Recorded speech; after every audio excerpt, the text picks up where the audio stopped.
Jose Emilio Dolores Aragon, been a businessman here in Las Vegas for over 30 years, has published 2 books. He's a retired Army captain. He's president of the Greater Las Vegas Incorporation, and he has 2 daughters, 2 grandkids. Emilio. My story starts, I figure, like my roots and our simple lifestyle. My grandfather had the village of Yeso, New Mexico, and it's about halfway between Boone and Fort Sumner. He'd take us over to the end of the house, a shotgun house they call it. It's a long house, territorial style really.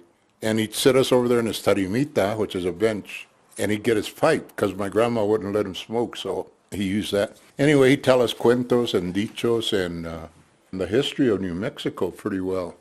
He got to know Billy the Kid, El Mocosito, he called him. The main thing that he taught us was about counterculture, because he said, we are the culture. All these newcomers that are coming, they're the counterculture.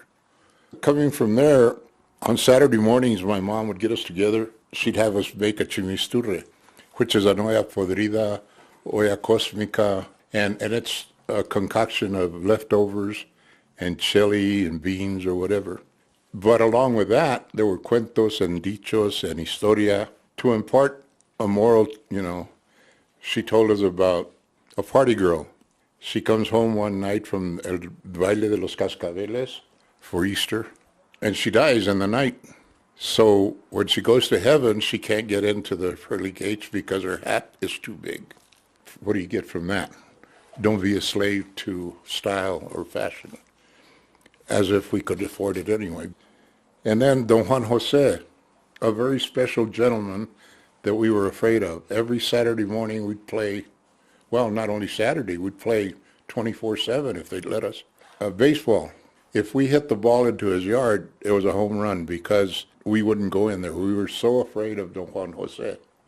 Well, one Saturday morning, there's 3 of our balls outside his fence on the corner.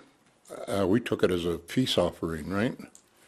And to make a long story short, we got to meet him. And again, there were cuentos and dichos, and especially the history of New Mexico. I think he emphasized also, we are not the counterculture, we are the culture. And he told us about el oro del barrio.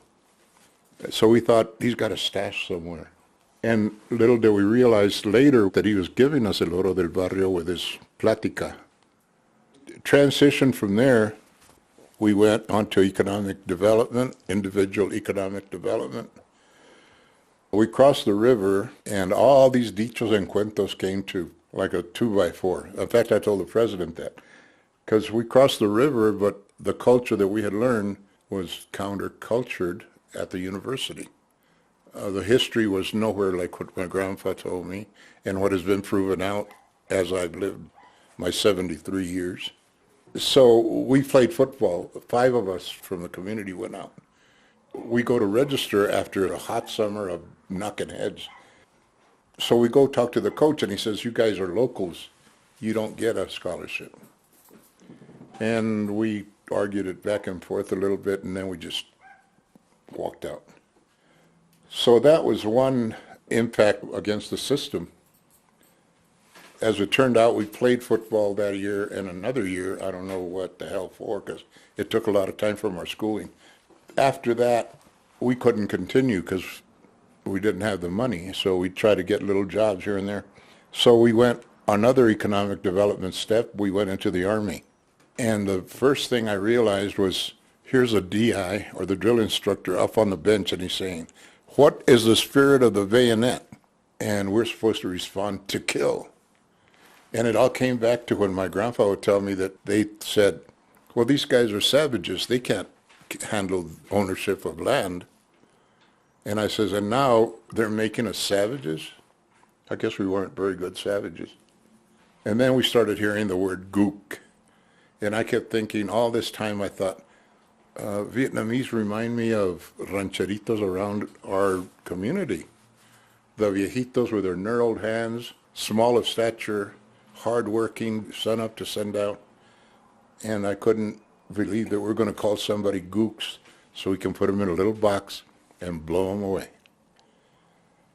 So that was the transition, and then realization, because I went and got qualified and became an officer, but I started getting all these impacts and realizations and saying, what a way to run an army.